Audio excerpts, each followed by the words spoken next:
this person that I am is irrelevant to the world. We're all insignificant. No one, we occupy this small speck of time, right? So how can we make that moment in history or time significant? By just making sure that maybe someone else's time was significant too, and you can do that by helping someone. And it doesn't matter how.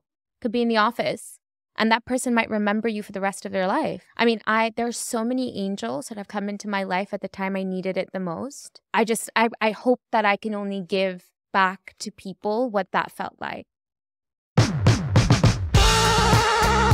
The Nobody's Famous Podcast. All right, guys, and we are back on the Nobody's Famous Podcast, and we are back in the studio, subsonic, with all the new equipment, all the new stuff. And I'm here today, and you don't know this, Nyla, but today officially is season 4 of the podcast. Oh, wow. And it's some exciting stuff, and it's a pleasure to have you on the show. I'm so excited to be here. In fact, I'm going to take some time just to kind of, take in the sound of our voices. It sounds so good. I wish I sounded like this all the time. I mean, I could. I feel like I can sing, but actually, no, I won't ruin it for you. Bruno's on the keys. Yeah, you're going to have to really tone down my voice because I would love to sound like Adele, but I sound more like Adele's CD scratched. But Bruno, that's the cue for you, buddy. And we're in Bruno's studio, Subsonic, and Nyla. I mean, there is a recording booth, so anytime you're ready. Yeah. I feel like going did you ever do that thing the DJs After Dark? Oh, that yeah. DJ After Dark. DJ After Dark. Yeah. Driving through Dubai. DJ Nyla. I'm going to mix something. Oh, DJ Nyla. It's pretty nice, actually. New York, Los Angeles. Oh, there you go. Oh, yeah. New York to Los Angeles. Yeah. Coming to you live. Well, Nyla, it's an absolute pleasure to have you on the show. Thank you for having me. I'm going to get right into it with my first question to you. Do it. And the question is, what do you say? You're scaring me a little bit. Why? I don't know what to expect. Don't be scared. We'll ease into it. And the first question is, what do you say to people who might misinterpret you and say that you've gotten everything on a silver platter? So, that's a really great question because I think that there is truth to it. So I would say absolutely there is privilege that I've gotten, but I think it's about defining that privilege.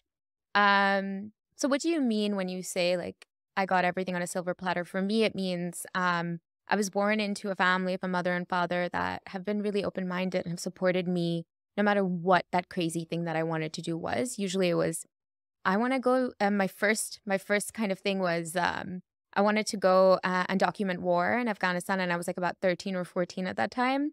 And my parents were like, oh. Maybe not the best choice. Maybe not the best choice, but they never said no. And then I think I was also raised by, my parents didn't come from wealth or anything. They worked super hard to get us the life that we have. And we were very aware of it growing up. My parents were very careful. We never went into a store and said, I want this. We were too scared to say that ever. Because we had to work hard for it or prove that, that we needed it. What was the reason that we needed a Barbie? Or, I think my mom was really in charge of making us really humble and understanding the value of money. So even as I grew older, things like pocket money, things like that was not a thing. It was just not. We never, I don't know, but we never really missed out. I don't look back and think, we weren't, we had so much fun, my sister and I together. We were she's my best friend. So, but when it comes to work, I would say that the silver platter part is true in terms of the education I got. I think the biggest gift you can give a girl, or anyone, but really is a great education. And studying at Sarah Lawrence was definitely I'm so lucky that I went there because it was a place that taught me to that my voice mattered as a woman and that I could because it's primarily a girls' school. Oh, okay. Yeah, that's why. It's a feminist school, actually. You go there. I'd like to say I'm technically a professional feminist. Okay. And people always get weird with that label, but I love that label because it means nothing but equality. So yeah, I don't know if that answered your question No, directly. it does. I think you're right to say that defining what that is. I can't say the same. I mean, you know, thank God. Also, my parents the same way have also given me things, and I'm an only child, so there's Oh, yeah. So wow. there's a misconception about that. I mean, to a certain extent, yes. I have You're been an only spoiled. child and you're the boy. Are you your There mom's you go. favorite? I mean, I mean, there's nothing to choose from. Well, exactly, technically. exactly, and it No. is in a way, um, you know, there is part of that silver platter thing. But I think that, when you become a parent and you go through the same thing, you're going to do the same thing. I mean, it's part of the natural process, and people might label you in the wrong way. But I wanted to just ask you because I watched one of your interviews and you mentioned it, and I thought that would be a good starting point to what we're going to get into, which is education as well, which you were talking about. And it's important to be honest about that stuff and not give people the false idea that, I mean, yeah, like I work really, really hard, but to say that there are certain things that helped me, Yeah, absolutely. yeah, Absolutely. And I think it's important to kind of always say that. of course. Yeah, I mean, it's again, it's about defining, and I don't think you can't deny that at certain there's a certain level of silver platterness, at least, that you will get in your life, and we shouldn't shy away from that. It's what gives us the push, I guess. Yeah. Yeah. My next question is this is a bit of a general one. You said you're not without your insecurities. What would you say is your biggest one? Um, that's really hard because there's like you're human, there's so many. Um, do you want a work-related one or do you want something more human? It's I mean, it's up to you. I would say more human. More human? I think naturally, uh, what is my biggest insecurity? I mean, there's the general stuff, which is like, not being able to do the things that I really want to do. Um, because I've set really high vision for myself in terms of, helping uh children across the world. And like, I think about that, I dream about that, I sleep, like I'm always thinking about that. But then I wouldn't really call that an insecurity, actually. I think it's more just like I want to get there so badly. And I am scared if I don't get there. But I think in terms of an insecurity, as a young girl, definitely about the way you look, about your weight and things like that.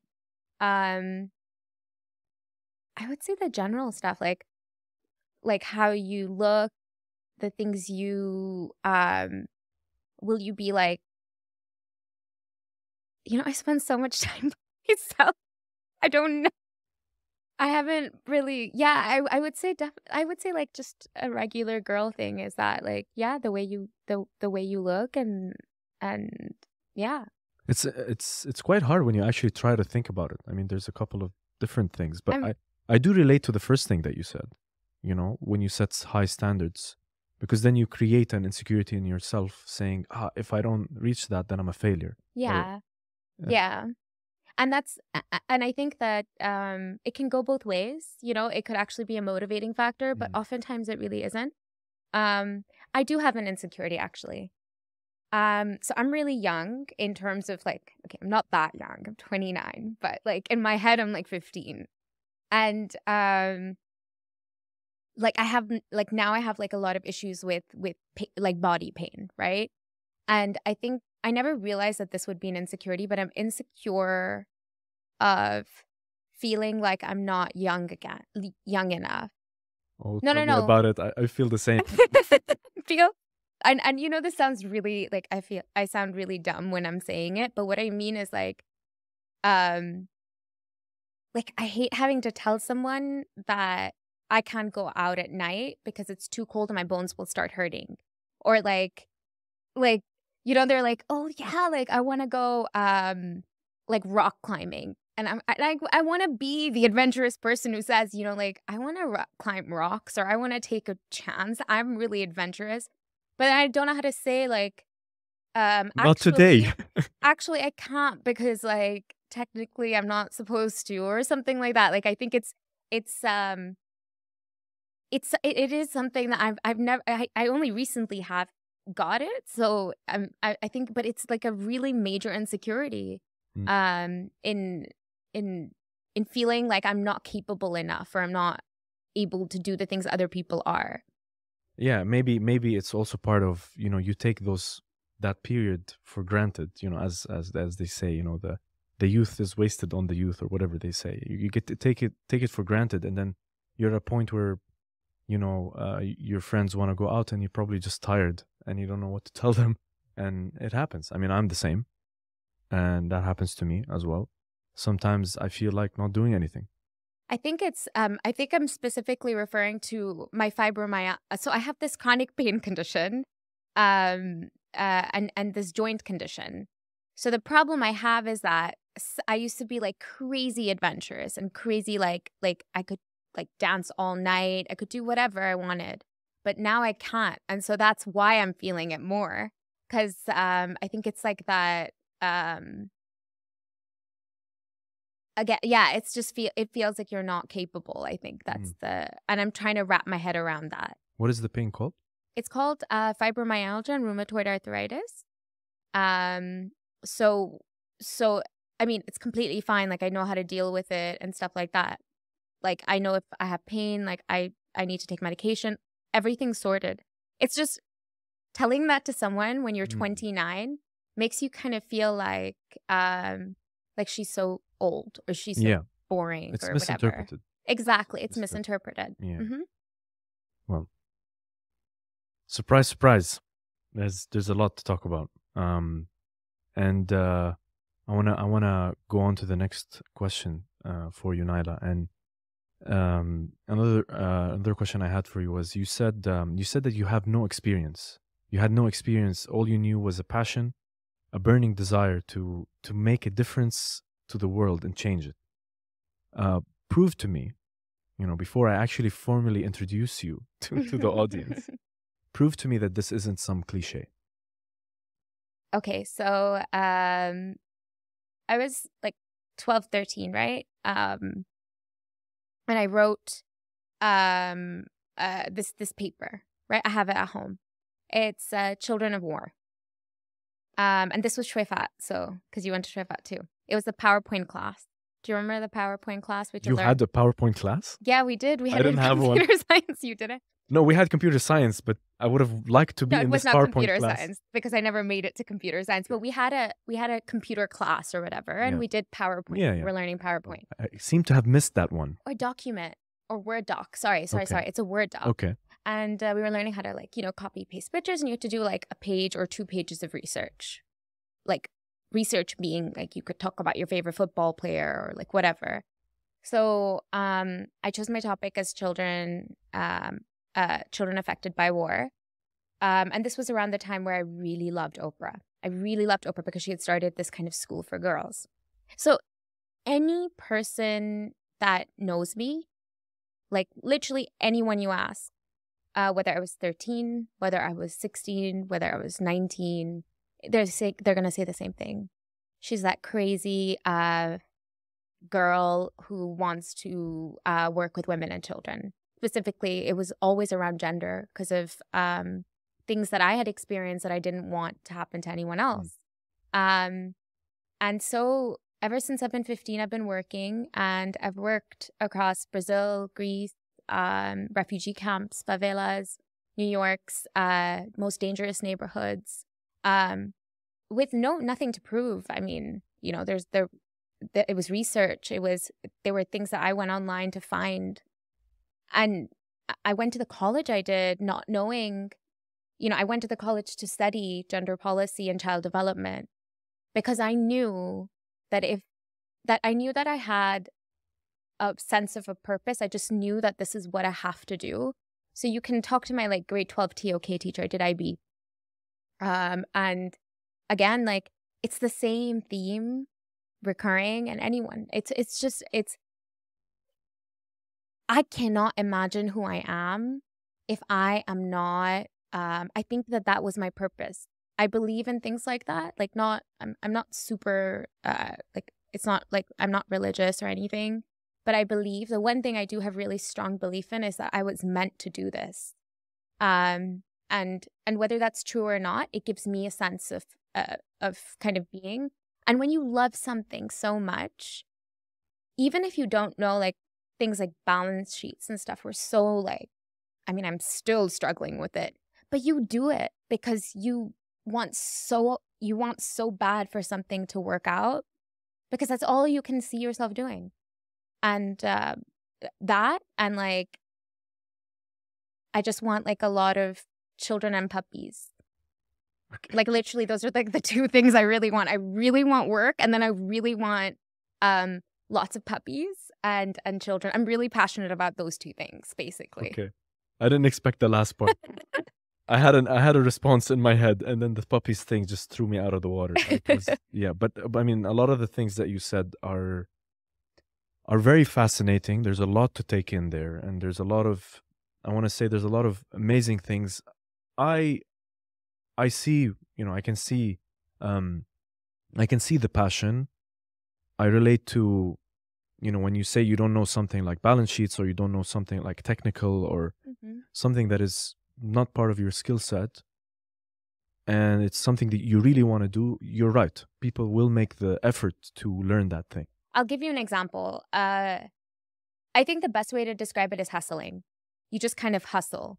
And when I went to New York back there to do this course on like teaching parents how to teach their little ones, I landed up, getting 2 job offers from New York, from NYU at Tech, and from a think tank in DC.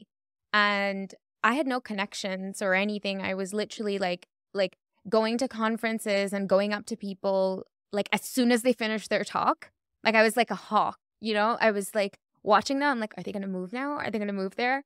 And then I would like literally jump them and be like, hi, my name is Nyla, blah, blah, blah. And that's how I met like the founder of edX, Anand Agarwal. I don't know if I'm really proud of this one, but I met like Jeb Bush. Oh, wow. Yeah. So like I literally was in the room with like, and I don't know how. And so when I was getting interviewed a couple of months later by this lady, she's like, how did you meet everyone in the education sector in New York? You just came. She was like, I had no shame. I literally went to every conference that I could. And I just was persistent. I was persistent. And honestly, that's how you basically, life is a hustle. You just have to be resourceful. And that's something my mother taught me. And that's something you are as a teacher. Teachers are extremely resourceful. Wow. All I can say is I am not the same. I think like 1,000 times before speaking to one person. So I have to learn from you for sure. I would say I'm a bit resourceful, but to just go up and just talk to somebody like that, definitely not. Definitely not. But that's such an amazing piece of advice, and there's a lot of people that do that, and I think it just shows that to move into that field, it's just great. And anyone you ask, who's worked hard to do the things that they want to, will say the same thing, that they hustle. Yeah, you're right. It's just something I think it can be learned. I would just want to say that I think it can be learned. But you, I mean, good on you. You had no shame. Let's just put it that way. Yeah. You had no shame. My mom would not be proud of you saying that. No, but I mean, like, I'm to have the audacity, like to have the audacity to just walk up to people and do that, and look where it's got you,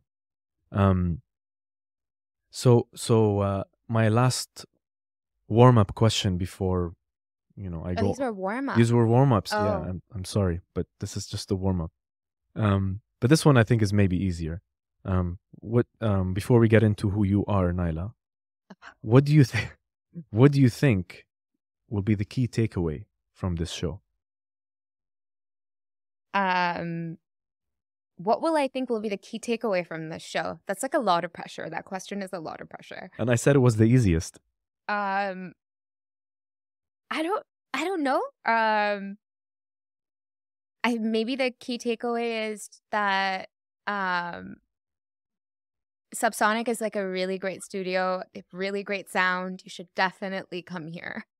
That's going to be the best takeaway. Well, there you go, Bruno. There's your plug and the ad for the Nobody's Famous podcast with Subsonic.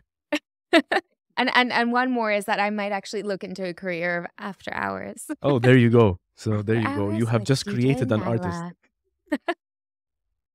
Awesome. Amazing.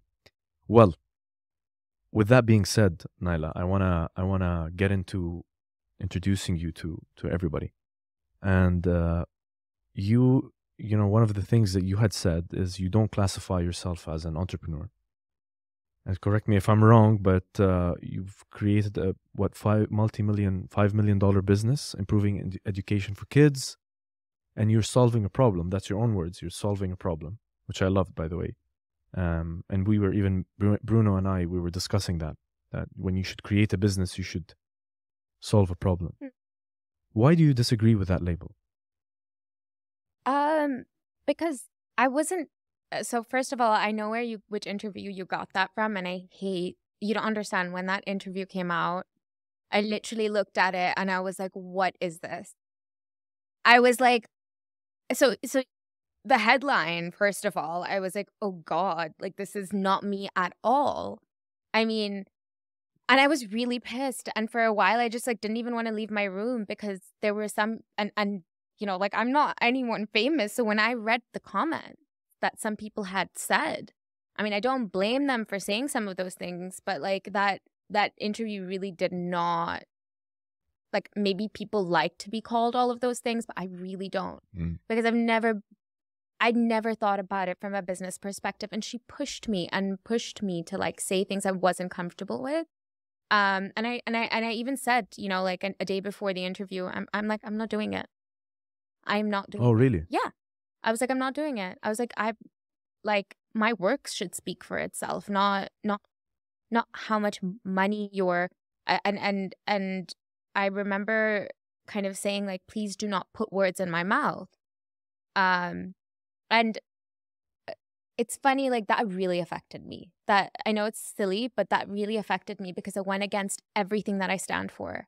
And I looked at that person at the time and I was like, am I becoming something that I don't like? I really hated that person who I saw over there. Because I'm not. The only reason that I have this business, or I you know, my co-founder and I started Mirai Partners, or like, you know, even with Willow Tree, is because there was no other place that was giving us an opportunity to do the things that we needed to do for the world. And it is, I know it's the most cliche thing to say, I want to save the world, but it comes from it comes from inside. It comes from me not wanting any other child to go through the things that I've experienced, or not wanting any woman to go through things that I've seen other people experience. It's not fair. And so that's what my drive is. And whether that be through a business, the thing about business though is that it helps you to be sustainable and efficient.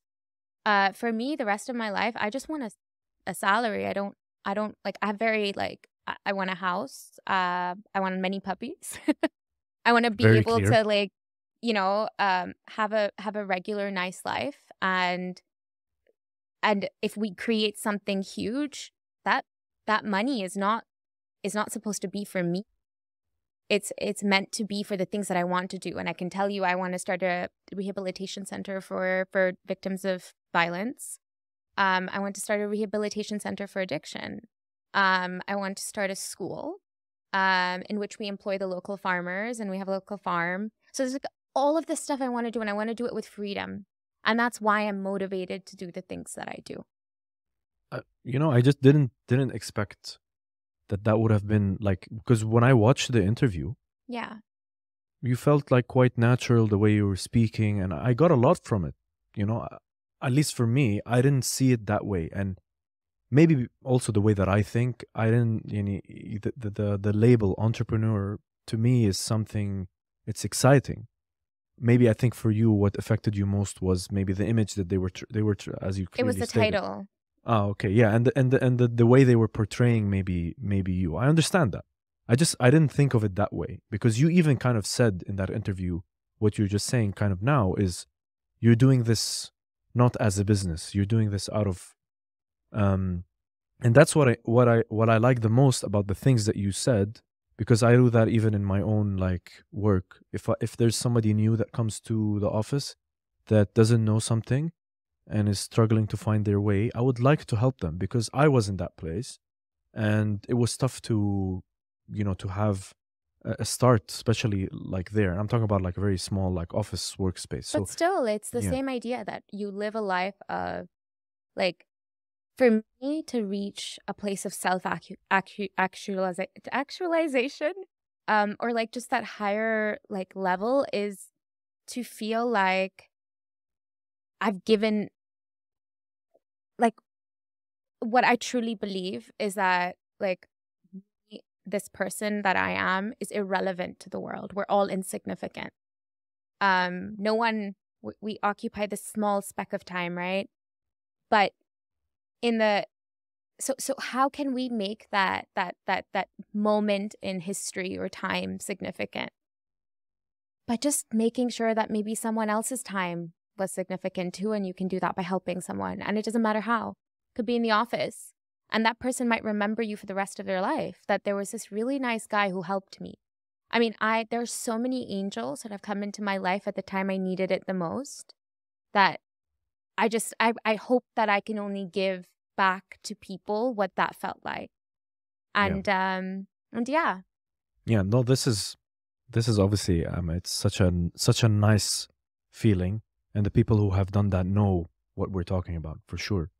Um, well, we're gonna get into more of that for sure. I mean, you even talked about how your childhood, formed a big part of who you are right now. Briefly, can you tell me how it was like?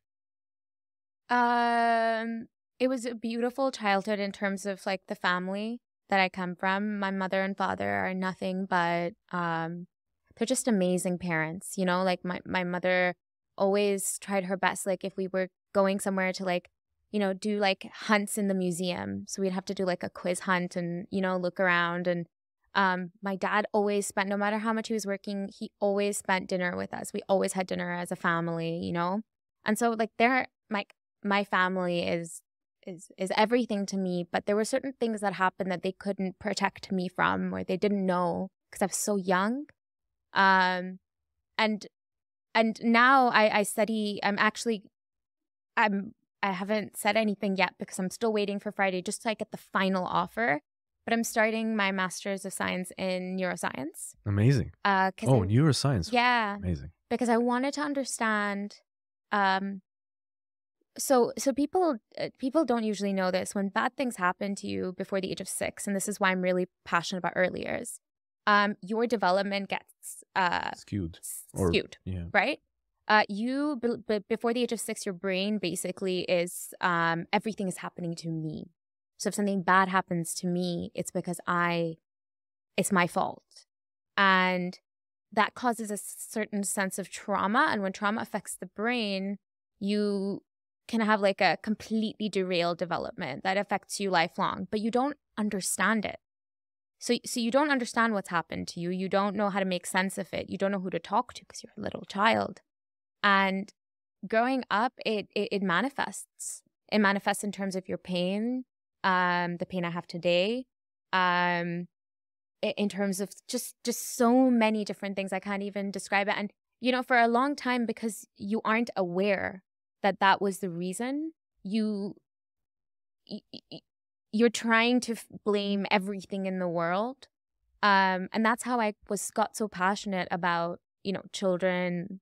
I'd never been through war, but there was something about looking at those children and looking at those women that I understood that I couldn't really say at the time until I was like older, and I came to terms with it, and I spoke about it, and I spoke to my family about it. But I would say my childhood was both beautiful, and there were parts of it that were unfortunate, but I'm not the only one. There are millions of other children like me, And yeah, that's why I do what I do. Yeah, I mean, a lot of the manifestation of like it, some pain or some weird or trauma things that happen when you're young. Uh, and I'm not talking from like, I don't have as much experience as other people in this sort of field. Relatively, my upbringing was not marred by these kinds of things, but it's more on the mental health side. There's things that happen to you, and you just either brush it off, and they come back later. Mm-hmm. And for example, now I'm at a point where I'm a little bit more conscious of a few things, and a few things I'm wondering why I have a chest pain. I don't know what that's from, like that kind of stuff. So I understand, but I think you're like going into neuroscience just only shows that you want to go a bit deeper. Why do you have a chest pain? I don't know. I'm Have you sure. checked? I'm sure it's from anxiety. I'm sure it's from worrying too much. Mm-hmm. And I think only now I'm trying to, kind of think about if it's just really like stress or that stuff. Like I had weird chest pains. Like there's bubbles in my chest. Sometimes I feel like there's a block of wood there, and it's weird, because I checked myself like a year ago, and there was nothing. And this kind of leads me to believe that it's manifestation of not even maybe before the age of 6, but even like even later on. It happens at any age. Yeah. Oh, you could be like 50 and go through trauma of some sorts, or even anxiety, depression, all of these things. Like they don't just manifest, they become like initially feels like pain, but if you really don't listen to your body. There's a great book, actually, The Body Keeps Score. It's one of my favorite books, and it just kind of, I read it and I was like, okay, wow, like I feel validated. I don't feel crazy. Yeah, you got the answer. You got the answer that you were trying to listen to. Well, better start reading that book. Start reading that book. How did you have the audacity at the age of 12, or the courage or the determination, or even the awareness to tell your parents that you wanted to change the education system? I mean, I found this statement that you made, it was so like fascinating. And was it you said it was was it just from your watching your role models, or was there something more to it?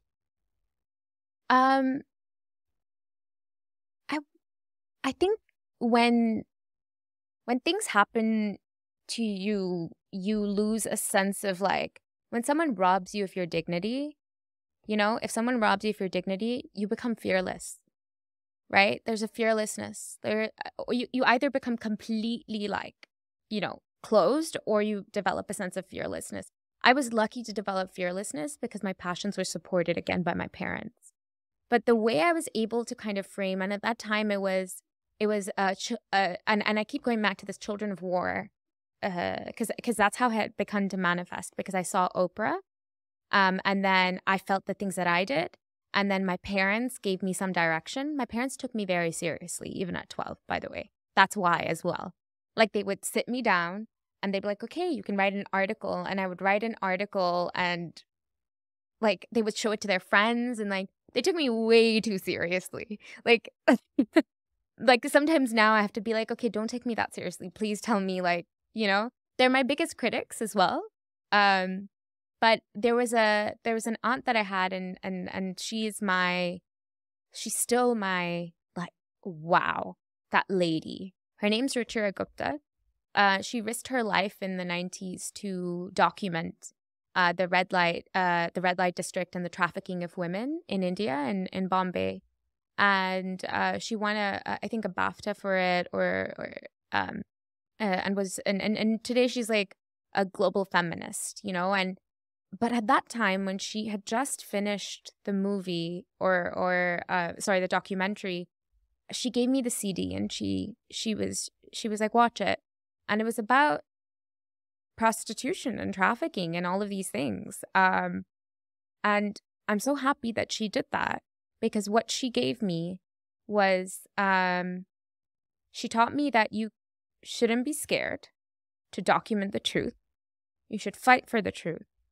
And invest in, like, that's what your life is. She gifted me something in that moment. She made me feel confident that I could live my life, not based on who I get married to, how I look, who I land up with, but it's based on this like alternative journey of like investing in yourself to be able to tell people's truth. Yeah, she showed you a path, which you thought there was only one road, and then she showed you a path. Different. Yes, exactly. You know, your aunt, she just showed you. She showed you like a path at that age, and she gave you this power, right? She gave you this power to just change your life. And pressure. Well, yeah, but I'm you see the joking. thing, yeah. I know. No, I'm joking. I don't see it as pressure at all. It is. No. I'm telling you, it is pressure, because maybe you took it differently, but somebody else might say, well, now I want to change the world, right? That's a huge statement to say for someone at that age, you know, to even be aware of that fact. But I think the powerful thing, I think what also Bruno was getting at is what you said was, you know, you should not be afraid to document the truth, you know, and that's it's such a scary thing, you know, especially how things are right now, and or they have been, and where they're going. It's scary, but you know, I think you should applaud yourself for being for having this, you know, this moment in your life, and the same thing with your aunt, to be giving you that power, you know. Absolutely. I think, but for a long time, I wasn't that honest with myself, you know? And I think the video that you're referring to was at a point where I was really like coming to terms with the fact that like, what am I, you know?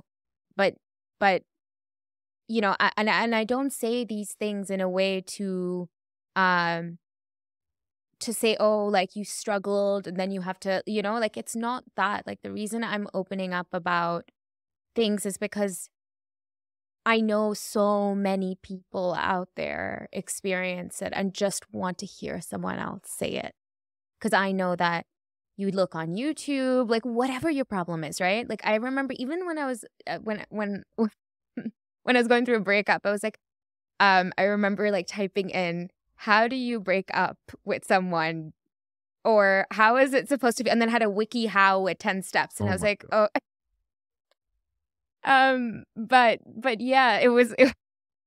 So, I mean, like, you're always trying to find someone who just, you know, maybe has given you some sense that they've experienced it too. And I think that's what she did in that moment. Yeah. And that you were talking about today's female role models, you know, apart from your aunt. Yeah. You know, is there one that stands out for you? I mean, apart from Oprah? Yeah, I was going to say Oprah's like a big one. I had to slip that in there quickly and just say. She's a huge one for me because she really did impact me when I was growing up. You know, I don't say that as a just, oh, she's Oprah. She, you know, but she really did show me the way. And her shows gave me a lot of, like they have many women, you know, a kind of confidence to own your struggles or to own your pain, to grow and to transform.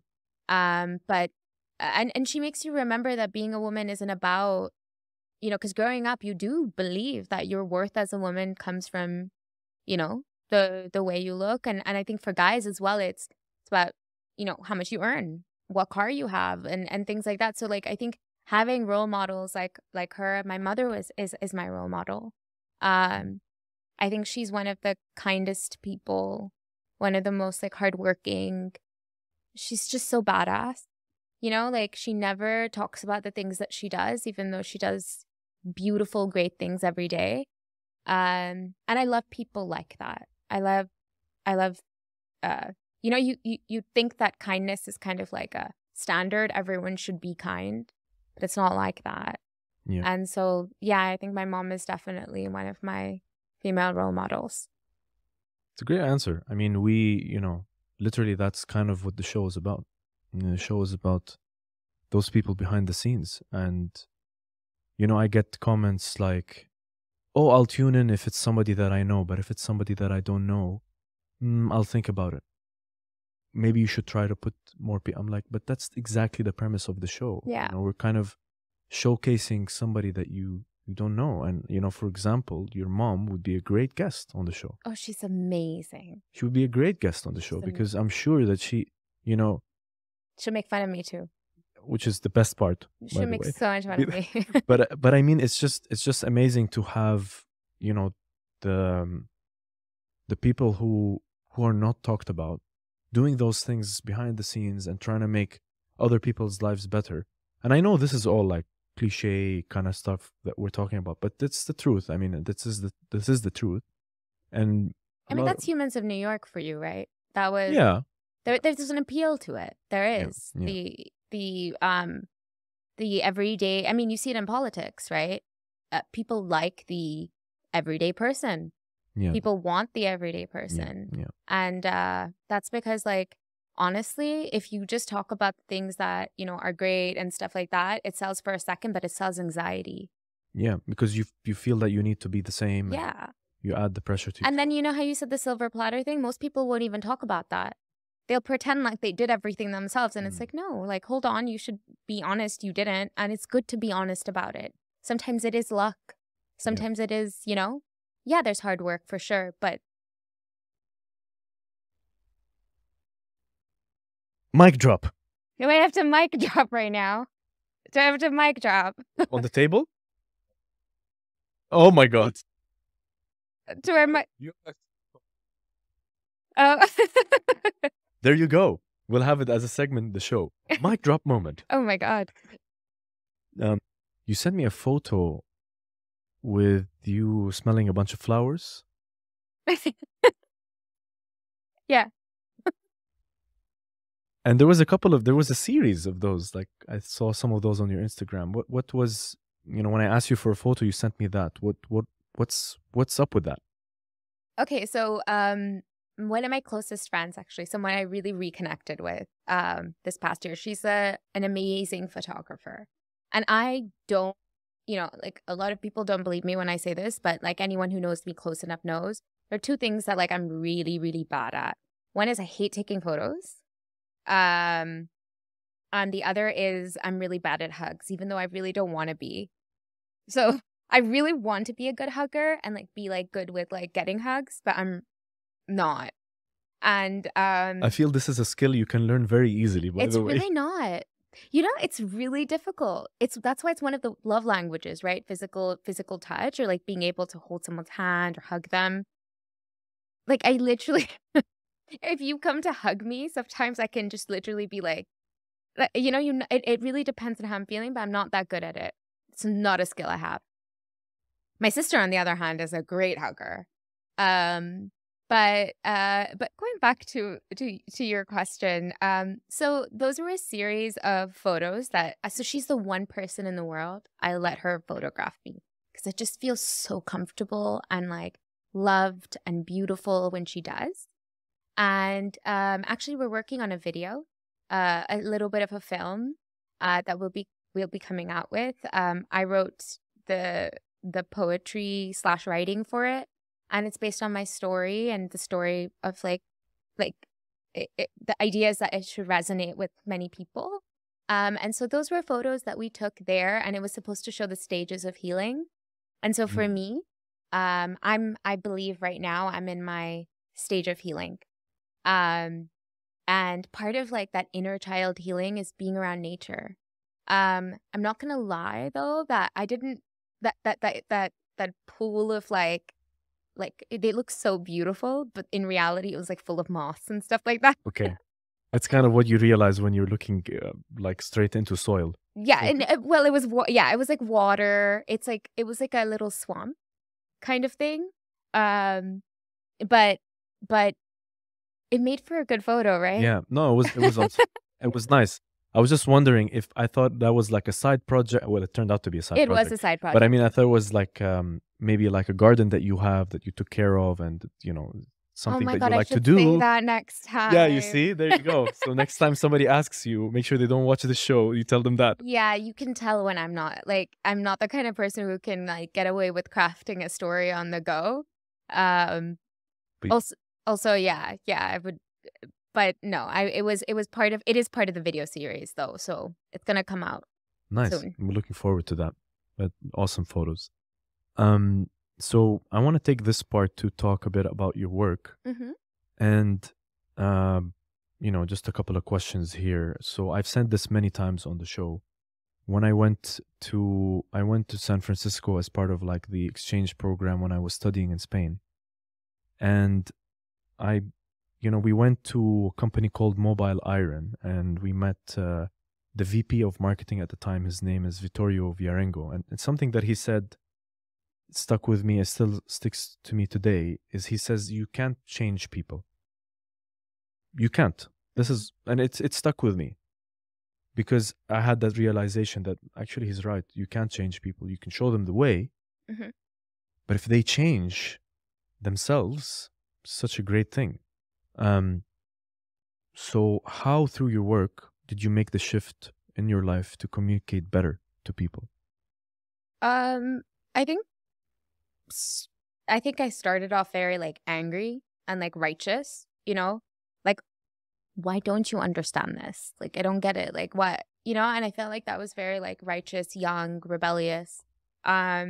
What I learned when I went to university was like a lot of like, make sure whatever you are claiming is coming from a place of research or things that you've experienced or things that you've actually done.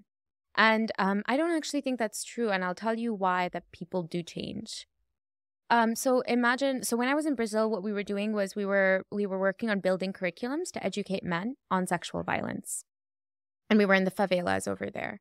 And if I tell you that in 6 months, you can literally transform a man who believes that what he did was not, I don't know if I'm allowed to say certain words.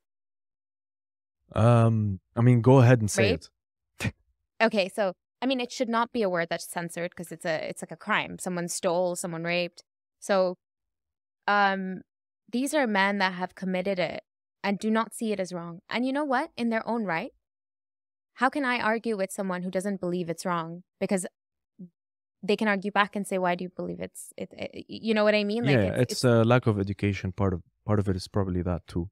It's a systemic issue. We're all part of it. We're all responsible for it in ways. And I can go on and on about that, but I'm not going to because that's a different thing. But in 6 months, these men didn't believe that anymore. That's like telling someone that today I believe in God and let's say 6 months later I don't, or vice versa. Like that is a huge change because you are going in your mind from thinking that someone deserves it to in 6 or 7 months believing that person actually doesn't. That's a huge shift. That's a major shift in 6-7 months for someone to go through that. And they did. And I saw that. And ever since then, I don't believe that people can't change. They absolutely can. My parents changed. But this is the problem. You can't force someone to change. And that's what we did not do. We sat there, we had discussions. You have to understand the other person's perspective. You can't, criminalizing someone doesn't make them feel comfortable enough to change. It makes you defensive, right? But what we saw with these, it was about starting conversations. Okay, why do you do that? What drives you? And that's the same kind of attitude we need in schools with children. Why did you do that? Or why do you think that's wrong? Why do you think that's right? These are essential things that we need to start doing. And the moment you think you cannot change someone, you've given up on humanity. If you can't change someone, why try? The greatest marketers in the world, though, have changed people. Steve Jobs changed us. Indeed. I would love to get Vittorio in here right now. Because I kind of also when he first said it, I got confused also. Because sometimes you might think it's like people don't change, but he's saying only that you can't change people. But you rebutted that. Teachers do that every day. Indeed, they do. Teachers change and impact children's lives every day. Yeah, they do. I guess the the statement can be said when, for those who really you feel like I understand where that statement comes from. Yeah, where you're trying to change someone. I think it comes from a lack of empathy because people aren't willing to put in the time to help someone see the way. That's why. Because it takes time and you have to be ready for that.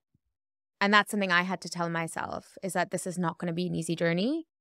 You are probably going to be thrown around and not taken seriously and all of these different things. And yeah, I mean, I experienced that, but it takes time. You have to be ready to be able to give that to someone. But it's easier to say, you change yourself. You get over your depression. You get over this. It's all in your head. You're the only one who can change it. Yes, you are the only one who can change it, but that doesn't mean that I'm not going to put in the time to help you through that. Yeah. And that's really about some of the things I want to talk to you about your work. Is you again, going back to you saying that you didn't want to be labeled as an entrepreneur. You wanted to be a vessel for change, right?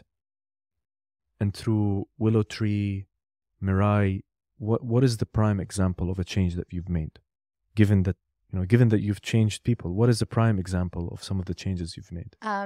Maybe just give me the top one. Okay. My team and I don't do anything by myself. It's always like, I'm supported by equally passionate people. Well, this sounds more like a press release, and it was a press release, but but it's something we're really proud of. So my business partner, she's in her kind of early education life, about like 20 years ago, she was a literacy specialist. So literacy is something that she really cares about. And for people that are not in education, if you don't have basic literacy, it's really difficult to kind of move forward in your life because you need to understand what you're doing, right? And be able to read. And so we found this product anyways. It's a Swedish product. It's able to tell a child's literacy reading level in under 5 minutes with 99% accuracy using eye tracking and artificial intelligence. I've managed to say that's so much faster than I did in the start. But we took it to, over the past 2 years, we've gotten it to 10,000 students. And the one we're most proud of is there are two. One is that we launched it with the government of Djibouti. Don't even ask me how we got in touch with these people. Like, we are not some high-flying, invited to all of the private government clubs of the world. No, we're just both hustlers. But launching it there and to see children who would never get access to this kind of stuff, that you only see children, let's say in a place like Dubai, getting access to this, to see that and to know that you could touch so many lives. And so it was that. And then there was this nonprofit in Ghana. This is a beautiful story, actually. There's this guy, Abdul. He's never touched a computer in his life. He's never used one. So we sent him a computer because he needed the computer because he wanted to build literacy in young girls in kind of impoverished areas of Ghana. And we sent him the computer and he opened it and we had to virtually explain how to use the computer and then let alone install the tracker and take it and then do these assessments. And it was amazing because he did it. And that's a huge success for us because we're not only did we do the literacy part, with these young girls in Ghana, but we also empowered this guy. Yeah. And I learned that from my co-founder. She is amazing at empowering people. She has a gift.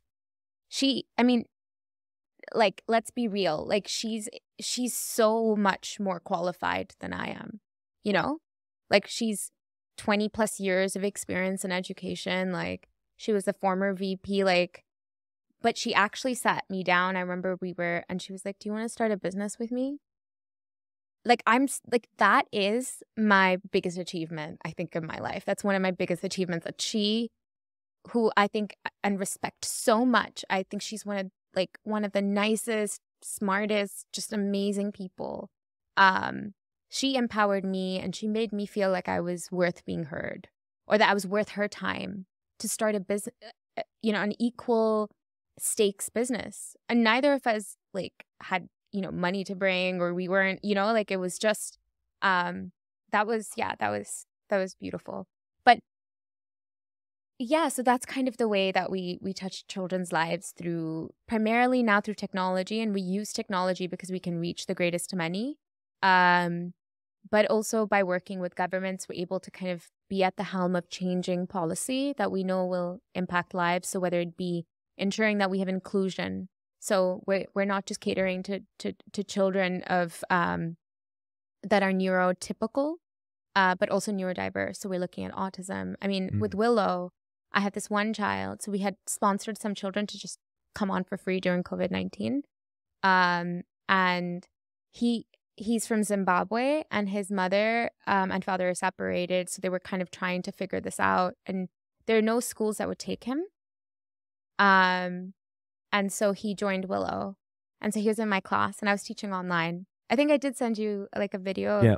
It was like a bunch of different scenarios, which was amazing. I mean, the fact that you're taking, this opportunity in time, and you said how important it is for people, especially for the kids, especially at that age. Oh my God, yeah. Yeah, at that age to really to grow and to have that part that is very important, especially in terms of the brain. Yeah, it's the most sensitive periods. But this boy, I have videos of this because she sent it to us. She was like, "Thank you so much. No one's ever like given our like son the time of day."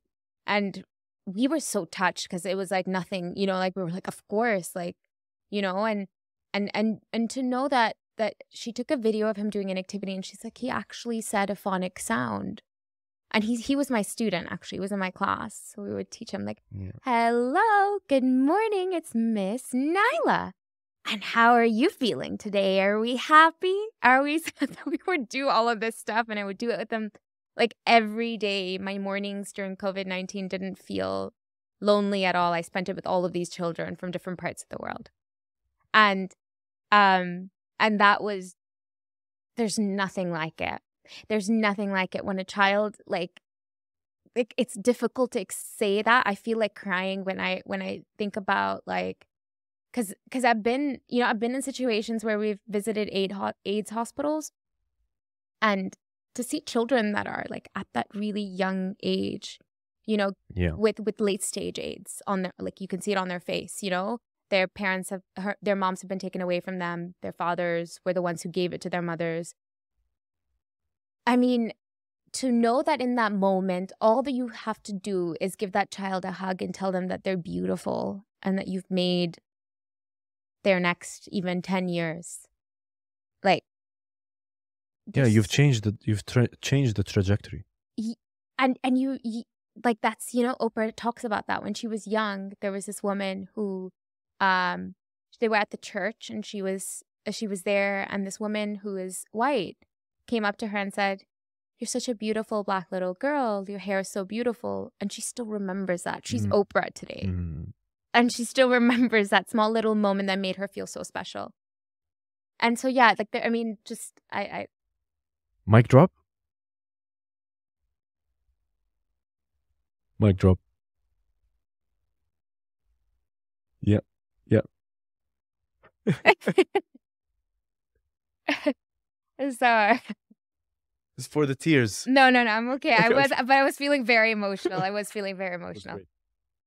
The stories you've shared, amazing. I have so many. It's amazing. I think we need a part 2 for sure.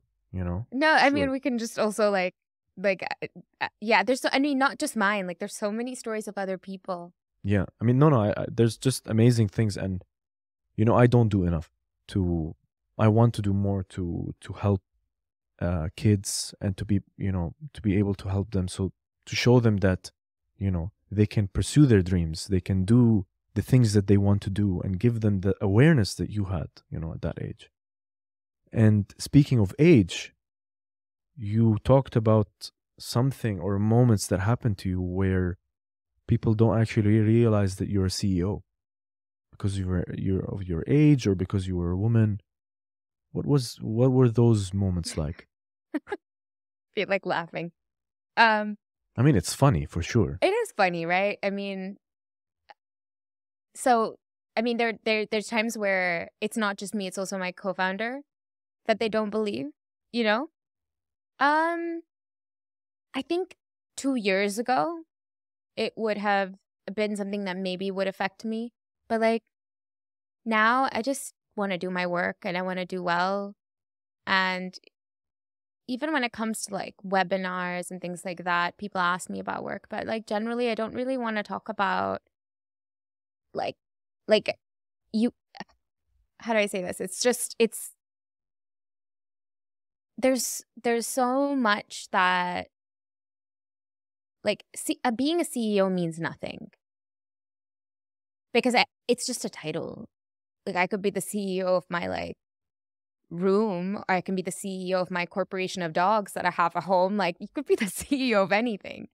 I think it's more around like, and you already asked me this question, is like, what is the what do you have to show for it? And to show for it doesn't have to be like, I want to be the next unicorn, because that's also like another obsession that people have. I want to be the next unicorn, next unicorn, next unicorn. But like, for what? Like, what does it mean to be a CEO? What does it mean to be a unicorn? So you want to be a unicorn and a CEO before you actually thought about what you want to do. And I don't blame people for thinking that way. It's unfortunately the world we live in, where we have like I can't even say his last name.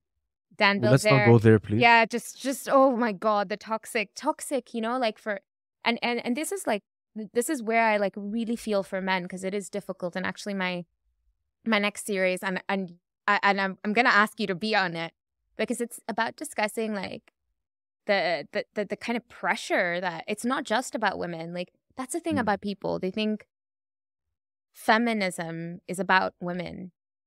It's not. It's about gender. And there are certain rules of gender that affect all of us. Yeah. So with the recent Sarah case, I mean, and this is connected to your question, and I'll tell you how, because I think like what I've come to realize is that you can't pick a fight with like every person. And I've come to terms with the fact that I'm not going to do that, because it unnecessarily just like stresses you out, right? The best thing you can do, and the thing that I wanted to do, is what I'm doing now, which is let's talk about gender equality in our curriculum. And let's look at the fact that like today girls and boys are so different from, let's say, like our parents' generation. Yeah. You know? And for me, that's kind of like that's what I want to talk about, not the fact that like I'm some like CEO or whatever. Like it's just like you have to do things like that to get places and to be taken seriously, for sure. But it's not something that I really associate with. Yeah. I mean, I would love to, have a session and just talk about that kind of stuff, because, obviously there's the male side to it, and there's also all these. I was even discussing it with a friend recently. There's so many things that are confusing, and there's a lot of confusion. And I was even saying that, to me, I can't even imagine that a situation like the Sarah case would happen, because, I mean, to even imagine that, I don't know the exact details, but to even imagine all of these things, it's just not a thought in the head, but. And it's something that we think about every single day. Being told to be careful when you walk home alone. Don't get into a taxi alone. Don't, these are things we're told every single day just because you're a woman. You're told that. And that's why it was very frustrating when the whole thing became not all men. But there it's the same. I mean, I get told that too. And I get told that too. You do? And there is a sense of fear, of course, because you can be mugged and things like that. But it's very different. Of course, no. I know that it's different. But what I'm saying is, it's even guys get told that too, but I know that it's for different reasons. Yeah. Sure. And I think out of this, what happened was that, like, look, there are millions of women that are experiencing this. It's a global problem. This is it's a pandemic, and it's been going on for way too long. And I think what was frustrating for women, was that people were saying not all men rape, not all men murder. Yeah, they don't. And it's really, really unhealthy to even think that, right? It's unhealthy. But people think that that's what feminists are about. They blame all men, but that's actually not true. And people need to remember that this isn't about men. It's not about women either. It's about a crime. It's about Yeah. the incidence of a crime that's happening globally. And so what are we going to do about that? Because while not all men do those things, all women fear that it's going to happen. And so that's the problem we need to fix. Why does this fear exist? Why does this violence keep happening? That's what we need to fix. And so it's not about gender at that point. Like, it's not about one gender or the other. It's about like having those kind of conversations and not blaming and things like that. And feminism, most feminists in the world are that, men and women. Because I've worked with a lot of men that are feminist and are not scared to say it. It's over here, it's become like a bad word. And it frustrates me. It frustrates me so much because I feel like you're stopping progress when you say that. Yeah, I mean, this topic, I think I want to get like a panel of people to discuss this for sure, because it's my next topic, by the way. Okay, well, because there's a lot of like the a lot of people that will want to talk about it for sure. So definitely, we should really look into more of that, and as you said, have the conversation. Nyla, I want to say that we have reached the end of the show. There's a couple of questions. I finally let you reach the end. And of course, Nyla, I've had an awesome time listening to the stories and the way you speak. Being forced to at times. I don't think I like that you speak. I'm like, actually, this is what I'm going to say. But even the tear in your eye during some of those stories. So some of my final questions are, what's the reason why did you decide to come on the show? Because I really liked the way you were talking to other people, like during the like I was seeing your other kind of shows, and unlike the most of them that like that you're on, it just seemed a little more real. It just seemed a little more authentic, and I was excited about that. And then second, like, who am I to turn it down? Like, I'm no one famous, so like, let's like what? Well, yeah, I mean, that's a good answer. That's an awesome answer. I like that. And what do you think? Well, now that you've mentioned it, what do you think of the name? I love it because you're giving importance to the everyday stories versus the ones that you hear of, and I'm always a big fan of that. I wanted to be a journalist at one point in my life, so I can appreciate that. It's in the everyday stories. Yeah. And two final questions. Yeah. Actually, two final questions. One of them is, you talked about how you helped a child once. Is there another moment like that you can share with us before we go to the final question? Another child? Yeah. I mean, you've shared, I think, two. Is there another? Yeah. So this one's like very close to my heart.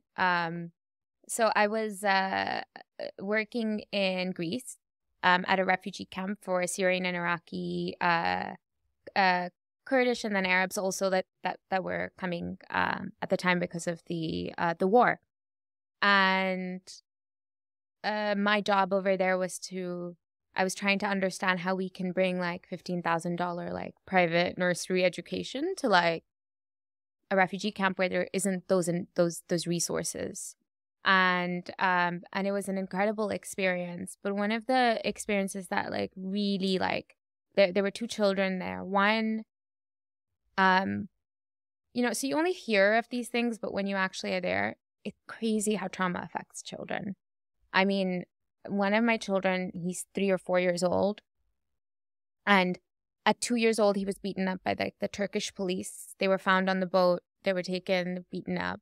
And so he was obsessed with, he could only be calm when he was watching Peppa Pig. Mm. So you have this 3 or 4-year-old who's incredibly traumatized, and the only thing that calms him is watching Peppa Pig, which is quite interesting in some ways because you think of YouTube being like this, But he would come into class, and as soon as he was in class and something went off, he would freak out. Like he would like move his hands and legs and like just freak out. And then he would like go under the table and he would hide. And you could tell that he was reenacting things that had happened. And his mom explained it to us. And he never came to school. So he would come maybe once in a way. And we would go around banging pots and pans to tell people that, you know, I forget what we used to say. I learned so much Arabic when I was there. But anyway, so he kept coming. And then something that we do as educators is that, especially if the child is feeling hyper, like aggressive or things, there's a thing called trauma-informed care or trauma-based approach, which is where you don't approach a child by punishing them. You approach a child by thinking, hey, he or she must have gone through something. So we started using like water and sand to like get him to start using his fingers. And something that you realize is that when they use their senses, when they feel, when they have things like sand and water and music and love and, you know, physical affection. That's, by the way, I can hug children, no problem. It's adults I cannot hug. We already put you in the hug failure department. No. Sorry, you can't go back. With kids, so apparently, I'll tell you this later, but he started to calm down. He started to be able to regulate. It's about emotional regulation when you're having these episodes. And like that was, I think, a really like big moment for me. That was a big moment for me because it's validation in that moment that like all you needed was sand and water, and all you needed were teachers to be trained to how to use sand and water to calm a child who's going through intense trauma, traumatic reactions. And that was like such an amazing moment. It was like, it was beautiful. It was so beautiful. I just remember him like actually, like how like, I mean, we had some really incredible children in there that were just absolutely like on the outside. Like you would think, like one of our children, she like took a wire and she locked us in. Then she took a wire and she put it around her neck. And she said that if you don't do what I'm telling you, I'm going to like literally like, and I'm laughing about it because like these kids, right? Like any other situation, you would punish them. But we had to learn in that moment how not to punish them because they are acting like this because the world punished them for no reason or no cause of whatsoever. Anyways, later we found out through art that the girl was actually abused in one of the camps that she had come in, and she told us through her art. And I remember just kind of, you know, being like, okay, children need a lot more love and attention that we're able to give them, and like their parents were traumatized too and stuff. And I just like learned a lot. I learned a lot. And this is where I say like I feel so privileged that love was given to me on a silver platter. Yeah. Like it was just given to me. I didn't have to work for love. But so much of the world has to. And that's what I like don't find fair. And I like with kids, I have so much, like adults maybe not so much. Like they like stress me out and then they drain my energy. But if you see me with kids, I don't know where it comes from. It's like a battery, like an Energizer bunny. Like I could be around them like under 6. Like I could be around them for the whole, like it's like they're like my best friends. Like we're on the same level for some reason. I think you've opened up the market for babysitting in Dubai, by the way. Yeah. So just FYI. Well, I'm glad that we talked about that and talked about, you know, put the focus on kids really. Yeah. It's not being done a lot. And there's a lot more that I want to get into, Nyla, but you know, I'm here on my final question. Yeah, sorry. We My took a final while question. to get here. My final question is, do you have a question for me? I have so many. Okay, so can we start off by like asking you like a theme and then you choose so we can like Start filter off. it down? We have 5 minutes. Oh, okay. Okay. So okay, so are you gonna choose like, okay, theme? Are we thinking like serious, like work related? Casual life stuff? Or oh, actually I know one. Here we go. What's a moment in your life that that you went through that was really, really difficult, and that even maybe made you like maybe it was your rock bottom. And what was it, and what did you learn from it? Wow. Great. I actually did say it on one of the shows. I actually did mention it. I mean, if I'm gonna go with the same story, I mean, I was in a relationship once, and I made mistakes. And how old were you? I was 22, 23. How old are you now? I'm 31. You're 31. Yeah. Okay, so 7. Okay, so 8. I can't count, obviously. Around 8 years ago. And I mean, look, I made mistakes, for sure. It was on me. And, I was honest about it. But then there was a point where I was completely cut off, and it just destroyed me in a way. It kind of really destroyed me. And I was literally, like, I've said it before, I was on the kitchen floor crying. Mm-hmm. And it was just a very bad thing, because I was in a place where, like, I was in Spain, I was studying, and I was a place where I should enjoy every second of it. I was enjoying. It's only 1 year. It's a fleeting moment. And, there was that bad stint, whether, of course, partly my fault, partly the situation, everything like that. Am I allowed to ask what the fault was? No. I'm not. I've like literally bared my soul here. Yeah, but I think this isn't the place for this. Isn't the place? I don't think it is. Okay, I don't fine. think it is. But yeah, it was just really bad, and I think I was cut off so badly that it just really just affected me. Maybe that in a very bad way, but I think some positive came out of it, because I managed to reach that rock bottom, as you asked, and it was just so bad. That I just had to do something about it, so that was, and I just pick myself up, and I went and I asked somebody else out, I decided to make a change. And heartbreak is like one of those really difficult things, because it is something your brain actually sees as like an addictive thing. And so like to get out of like a relationship, it requires your brain to actually go through the detox process that it does when you're addicted to a substance. I mean, we were both kind of like, I want to say, victims of that. It's not completely her fault or completely mine. I was the trigger, but I was the trigger for doing something. But it was, again, as you said, it's, you're young, but I don't know. I don't think that's the right excuse. I was peer pressured, and I shouldn't have been peer pressured. Let's put it that way. I'm slowly getting it out. No, I'm just joking. No, of course. Like, I think, but yeah, I think you need stories like that. I mean, I think pain, you shouldn't go out seeking it, but I think it adds to your story, to the development. Yeah. So Nyla, with that, I want to say that we have reached the end of the show. How long was that? Wow. It must have been like it's an hour 15. 1 hour and 27 minutes. Yeah.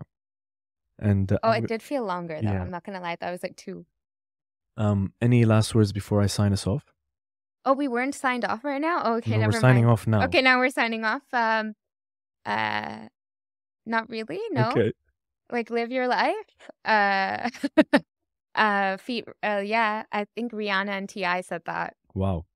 Oh yeah, that is true. Yes, that is true. It was a very popular song at that time. Like when we were, I think, in high school or whatever, right? Yeah. I have I don't think I have any words to say. Yeah. Awesome.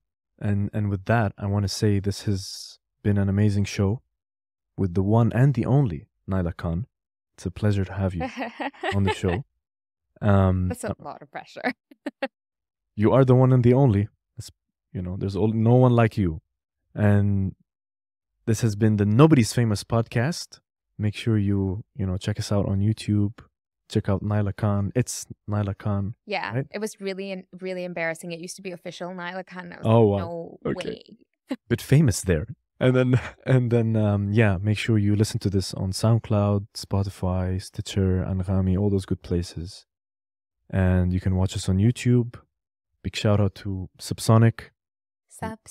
Subsonic. And we'll be with you all the way. After. Oh my God, this is good for ASMR. Oh my God. I believe you said that. What? That. That'd be good for ASMR.